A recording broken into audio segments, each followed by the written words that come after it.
Redonner du souffle aux économies africaines mises à mal par le Covid-19, l'Afrique discute de la remise de sa dette à Paris.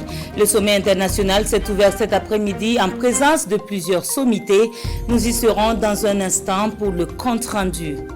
Seba, Déhou ou la Renaissance, constat du retour à la vie active dans le Yaga et dans l'Oudala.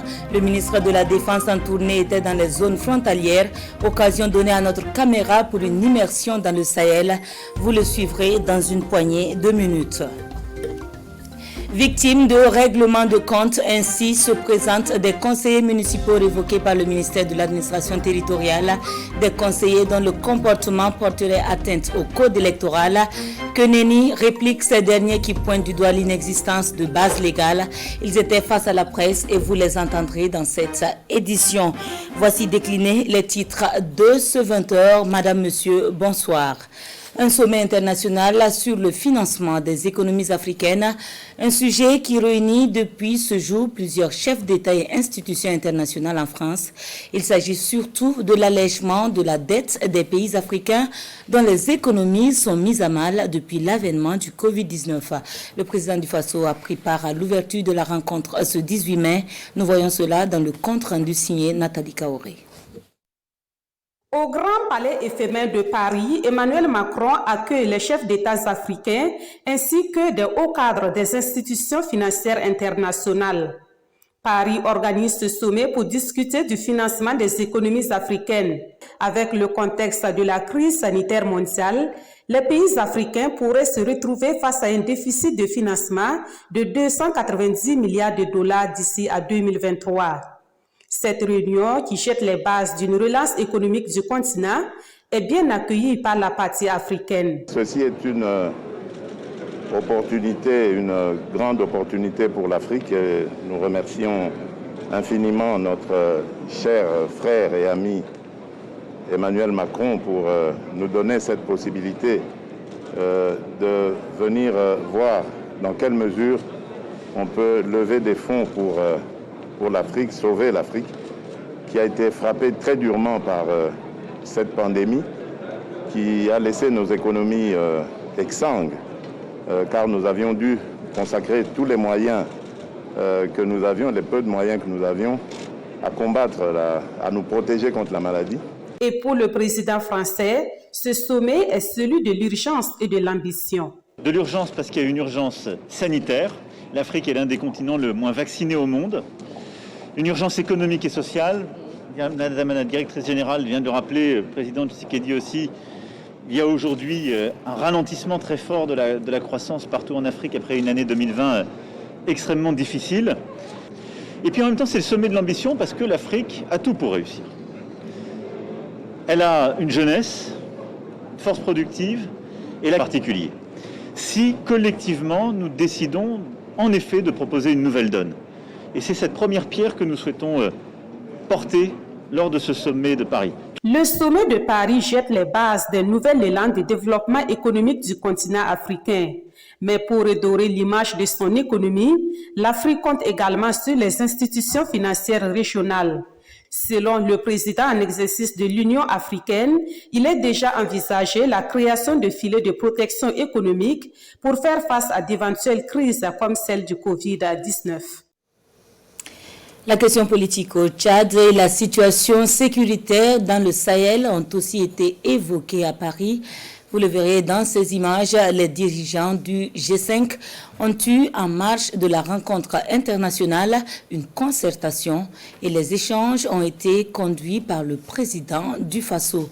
Le chef de l'État qui, avant cette rencontre, s'est entretenu avec son homologue ghanéen au sujet de l'intégration au sein de l'UEMOA et de la CEDEAO.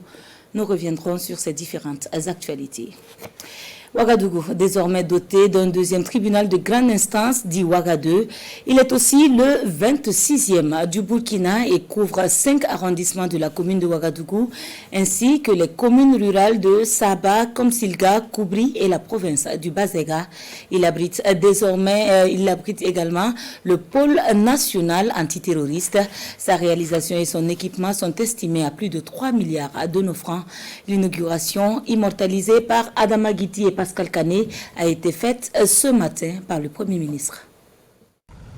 L'institution judiciaire se rapproche des populations. Désormais, les populations des arrondissements 6, 7, 11 et 12 de la ville de Ouagadougou et les habitants des communes de Samba, Komsilga et Koubri pourront accéder facilement à leurs actes judiciaires ici au tribunal de grande instance Ouaga 2.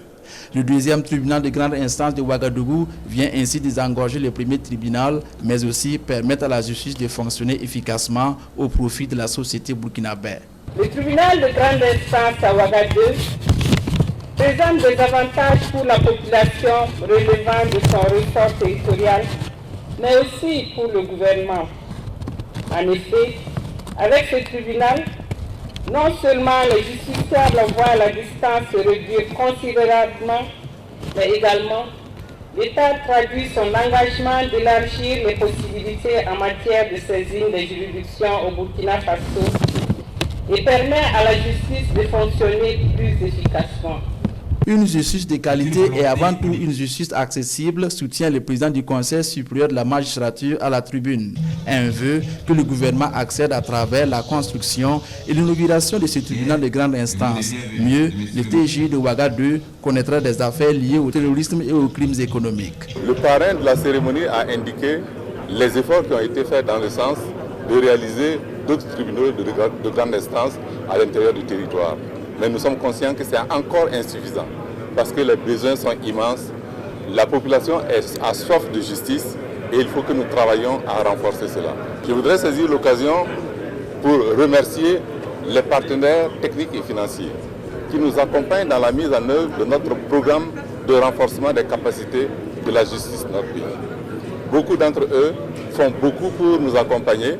Ils ont contribué à former les juges, les magistrats de notre pays pour que nous puissions renforcer les deux pôles spécialisés que nous avons créés, à savoir le pôle de lutte antiterroriste et le pôle de lutte contre les crimes économiques.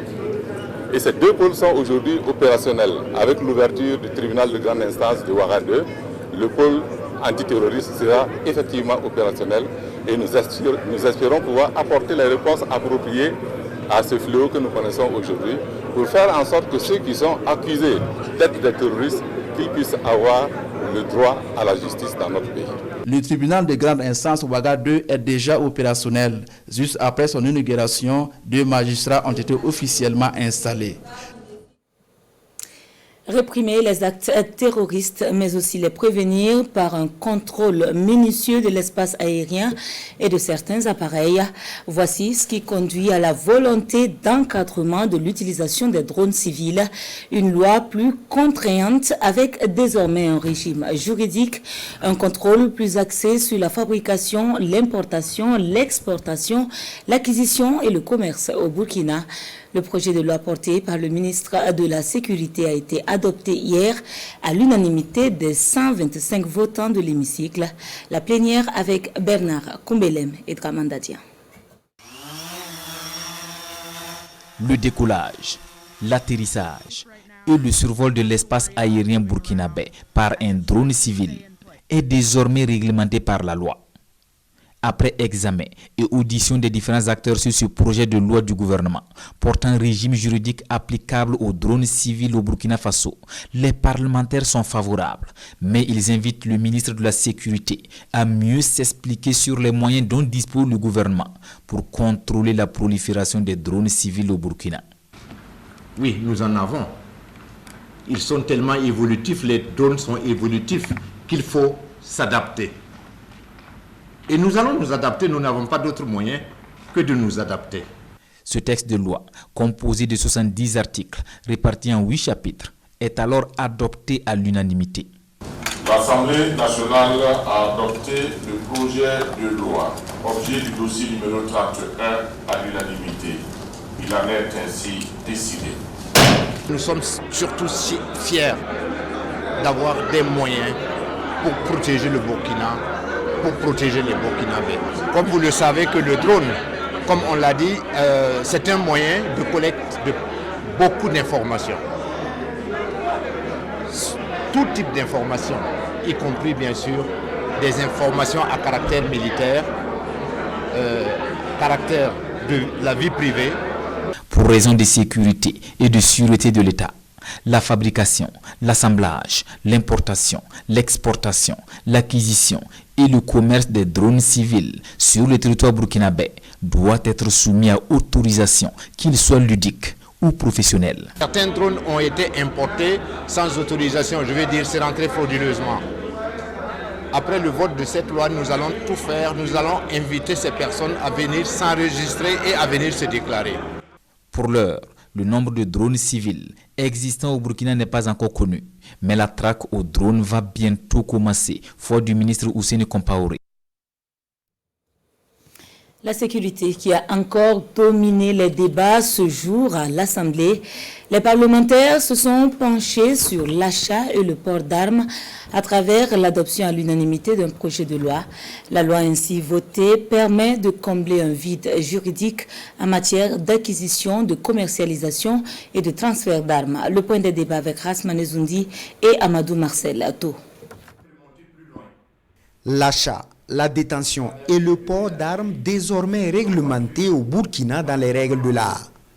L'Assemblée nationale a à l'unanimité dans ce sens adopté un projet de loi portant un régime général des armes, de leurs pièces et autres matériels connexes. Le Burkina Faso se dote ainsi d'un instrument juridique pour faire face aux défis liés à la prolifération des armes à feu et à leur utilisation. Je voudrais tout d'abord vous exprimer toute ma joie de voir ce projet de loi adopté. Nous sommes dans une période d'insécurité et c'est tout à fait normal, chacun veut posséder une arme. C'est vrai que ça apporte une certaine sécurité au possédant, à l'utilisateur, mais c'est en même temps un danger pour ceux qui sont autour. Et cela sans compter les différents trafics qui peuvent advenir. Donc l'adoption de cette loi va nous permettre de bien réguler la circulation des armes au Burkina Faso pour une meilleure sécurité des Burkinabés et pour une meilleure sécurité de l'État burkinabé. Pour la Commission de la Défense et de la Sécurité de l'Assemblée nationale qui porte ce dossier, l'adoption de ce projet de loi constitue une victoire d'étape sur l'insécurité. En ce sens qu'elle régit par ailleurs l'exploitation des armes de fabrication artisanale. La vie normale qui semble de retour dans le Sahel, notamment à Seba dans le Yaga et à Déou dans l'Oudala, des zones frontalières d'avec le Niger et le Mali, remises sur les rails du développement par les forces de défense et de sécurité. Le ministre de la Défense qui y était a pu à l'occasion échanger ce 17 mai avec les soldats des différents détachements. Le constat avec Adraman Guéné. Seba, 30 km du Niger dans le Yaga. La zone vit une ambiance d'opération. C'est le capitaine Tassambedo, chef du détachement, qui dresse la situation sécuritaire au ministre d'État. La situation s'améliore ici. Tout le monde va à ses occupations paisiblement et les activités économiques ont repris normalement. La paix est de retour à Seba. Pour confirmer les informations, Chérif Si donne instruction de nous amener en ville à 1,5 km du camp. Un dispositif sécuritaire se met en branle dans les conditions d'une patrouille de présence, le quotidien des FDS. Mais avant, des précautions pour les soldats d'un jour. Gilet pare-balles pour tous, casque arboré et des consignes pratiques en cas d'incident. Seba, c'est la renaissance. Les FDS ont la confiance des populations. Elles le manifestent à chaque passage par des gestes d'encouragement. La ville est en mouvement, l'administration est présente. Les écoles ont rouvert, mais il est midi, c'est la pause.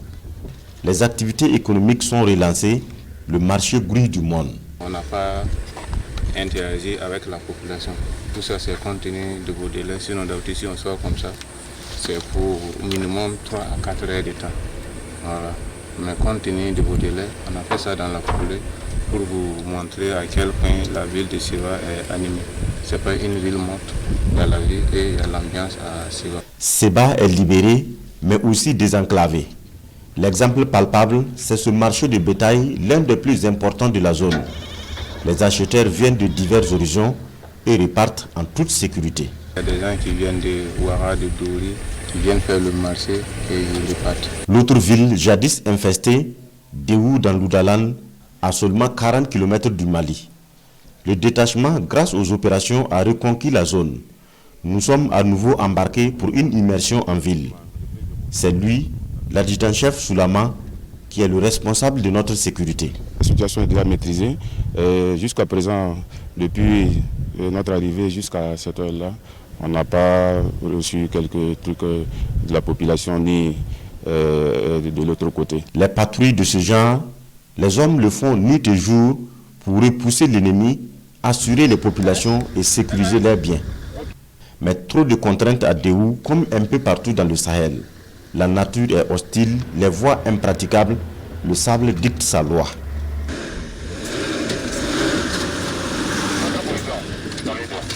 Les FDS s'y accommodent malgré la taille du rayon d'action.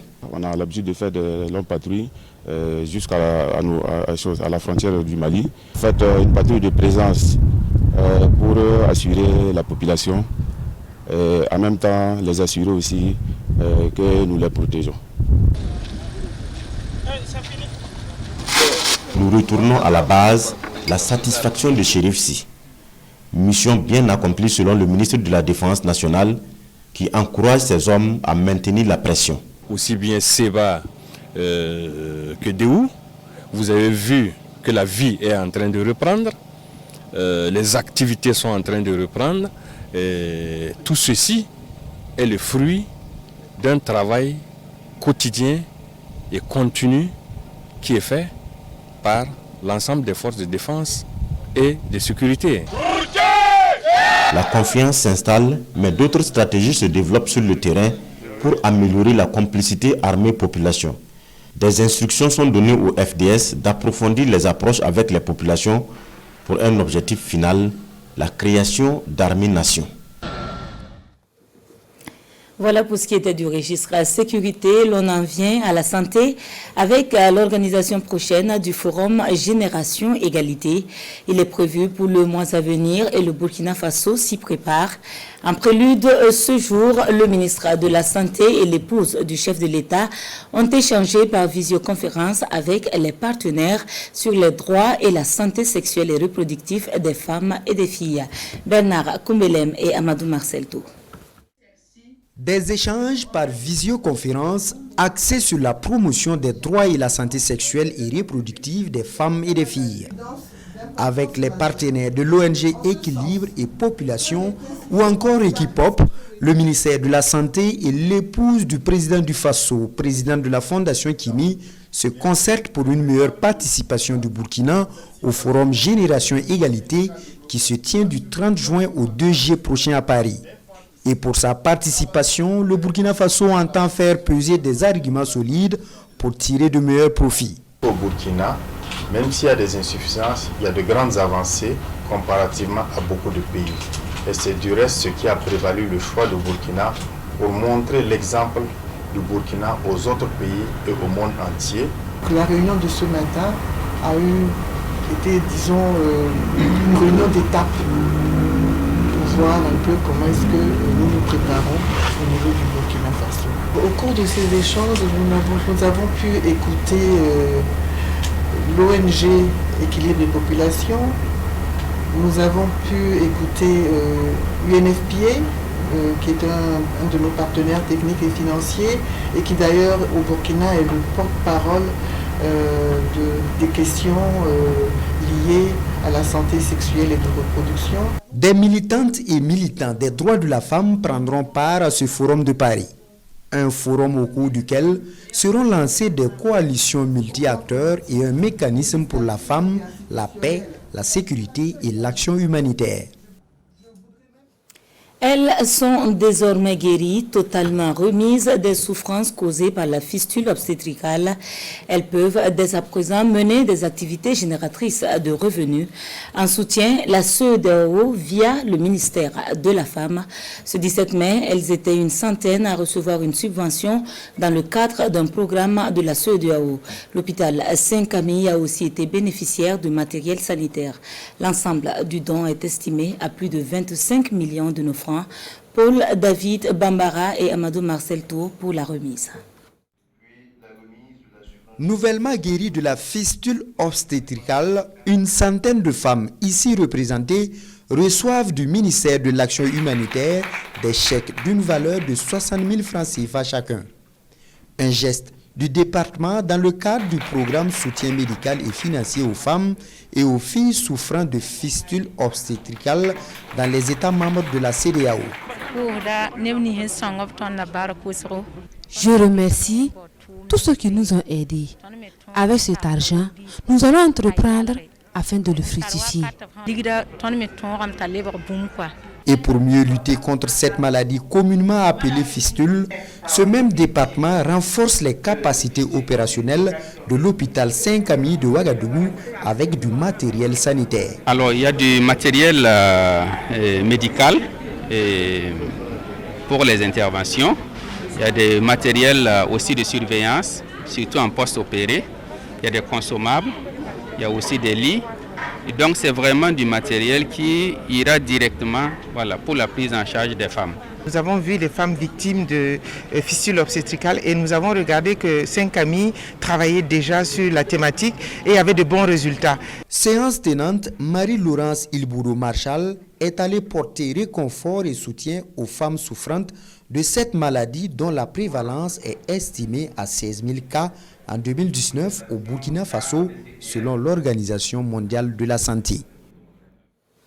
Dans un tout autre registre, il est question à Dakar d'échanges d'expériences entre une délégation du ministère de la Communication burkinabé et la partie sénégalaise.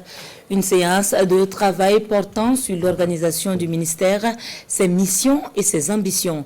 La délégation du Burkina, composée de responsables de médias et de directeurs centraux, est arrivée cet après-midi dans la capitale sénégalaise. Les premiers échanges avec Christine Koulibaly. Une communication sur l'organisation du département ministériel en charge de la communication, ses missions et ses priorités, une description du cadre juridique et institutionnel de la presse sénégalaise.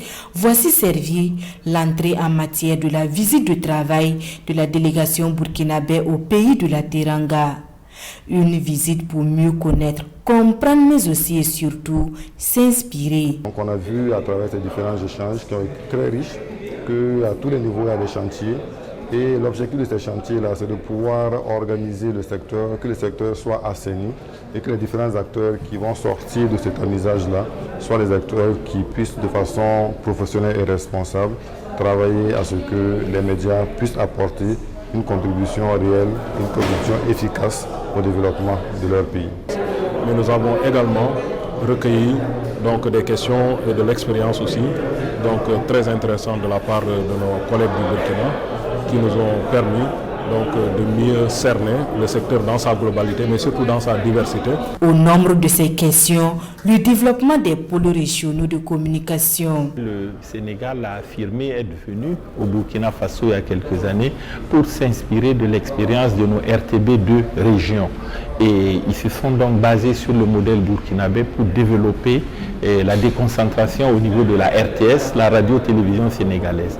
Parallèlement, il y a des points assez importants qui sont abordés, la question de la valorisation des langues nationales, comment mieux valoriser ces langues-là à la radio, à la télévision, la question des contenus, notamment les séries télévisées, les documentaires, et c'est vraiment des échanges fructueux qui permettent à chacune des parties de tirer le meilleur de l'autre. Pour mieux tirer parti de cette visite de travail, la délégation conduite par Abanki Zida fera immersion dans le paysage médiatique sénégalais avec à son agenda des rencontres sectorielles et des visites terrain.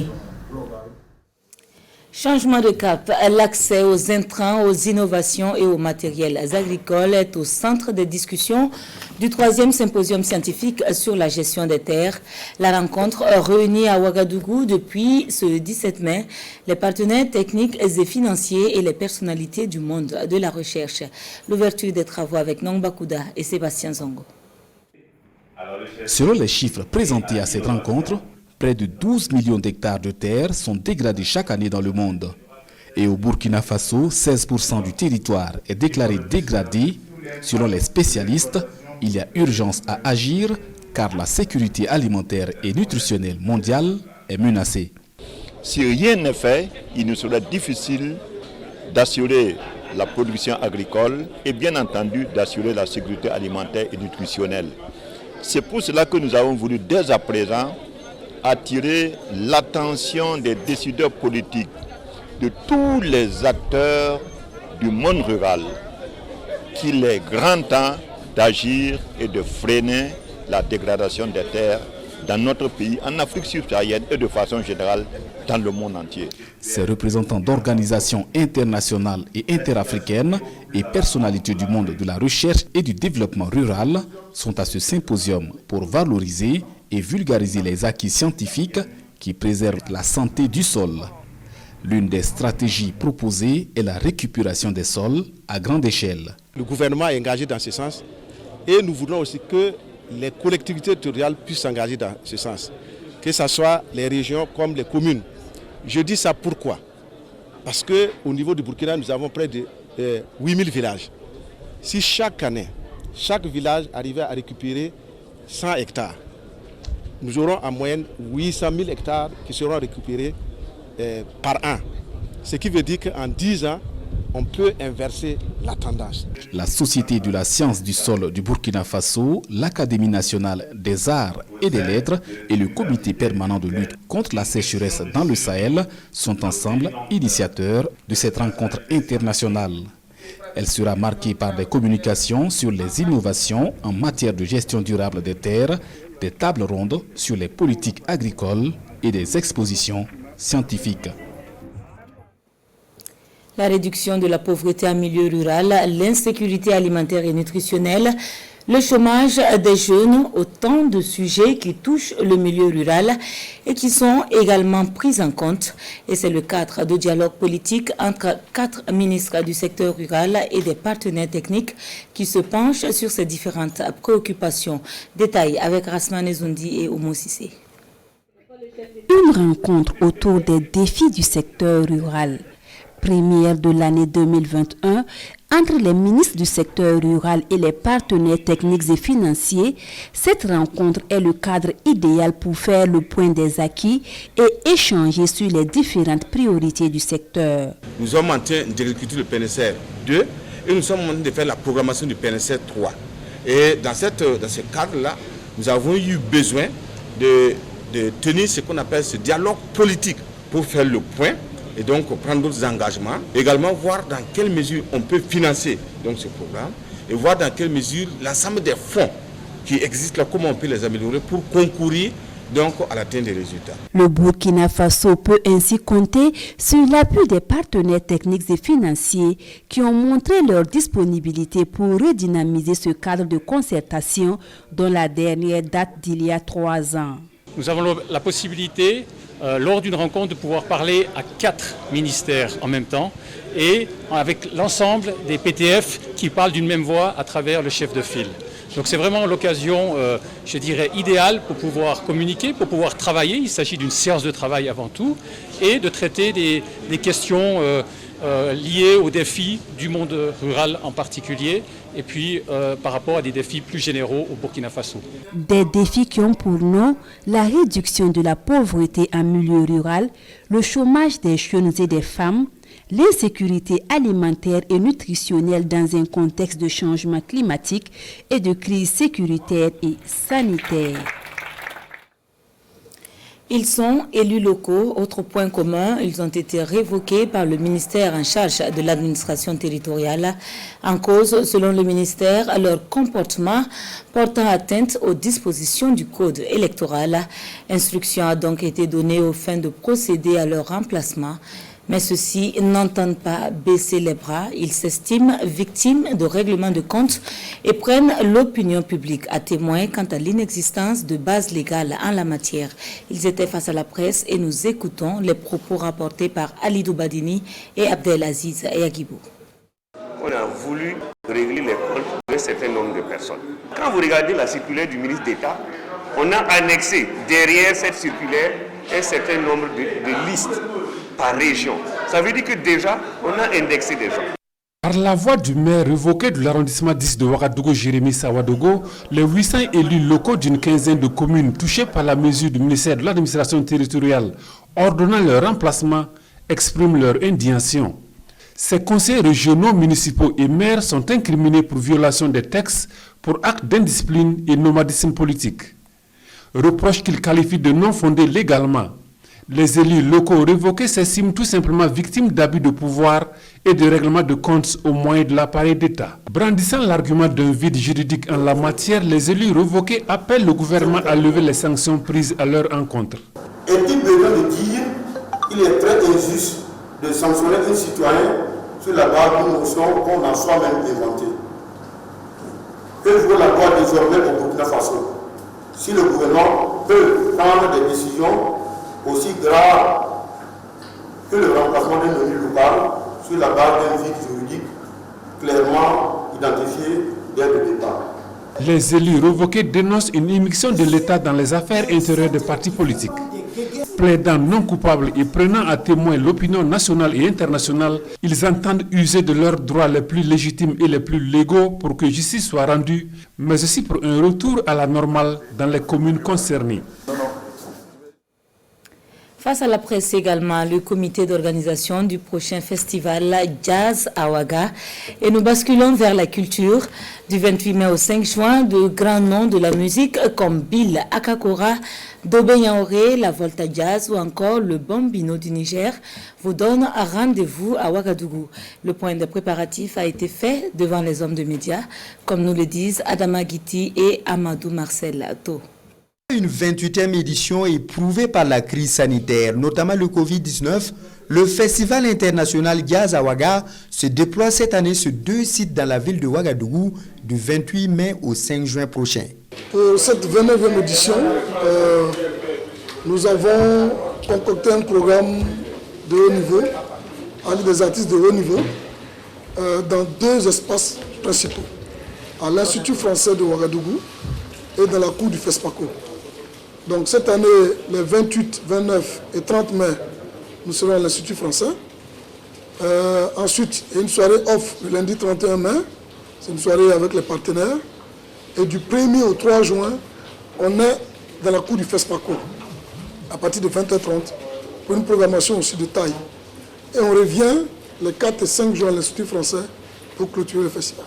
Un plateau artistique étoffé avec des artistes comme Bambino du Niger, Dobé Yaoré de la Côte d'Ivoire, Afia Mala du Togo, Abiou Koté du Mali et Diababa du Bénin.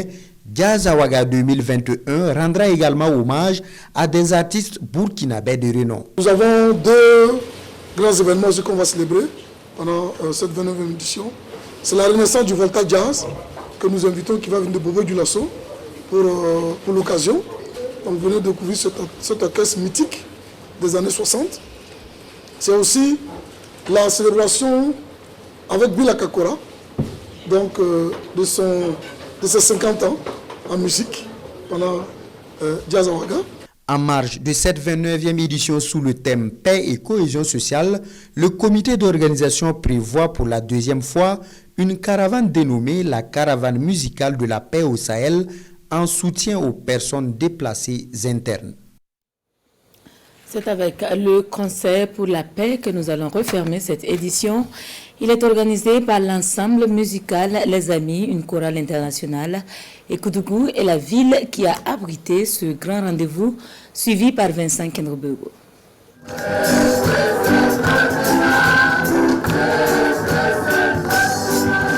Chanter, louer le Seigneur pour ses bienfaits, tout en lui demandant de continuer à garder le Burkina sous sa protection. Au nom du Père et du Fils et du Saint-Esprit, la paix soit avec vous.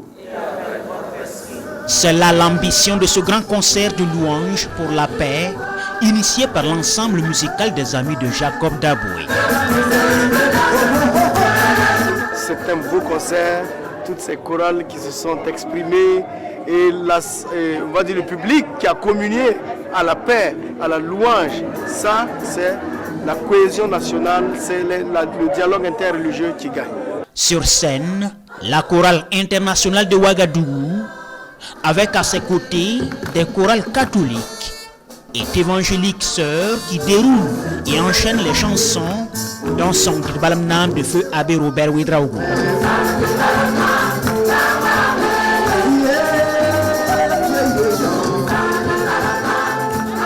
On a bien chanté, je trouve. Et puis il y avait une joie avec les autres, une belle coordination. Je pense que c'était bien. Les différents intervenants à cette soirée saluent l'initiative et invitent les Burkinabés à cultiver la paix en tout temps et en tout lieu. Lorsqu'on parle de réconciliation, lorsqu'on parle de paix, lorsqu'on parle de cohésion sociale, c'est-à-dire chacun d'entre nous doit avoir un acte à poser lorsqu'il s'y lève chaque matin. Et il y a une contribution personnelle, individuelle qu'il doit avoir pour que tous ces éléments-là aient un contenu et soient effectifs pour notre pays. L'enthousiasme des chorales se détend sur le théâtre populaire de Koudougou et il est fort à parier que le public repart avec dans son cœur le sourire de la paix. Et c'est donc en chanson que nous refermons l'édition de ce soir. Merci à vous de nous avoir suivis. On se dit à demain, Dieu voulant. Bonsoir.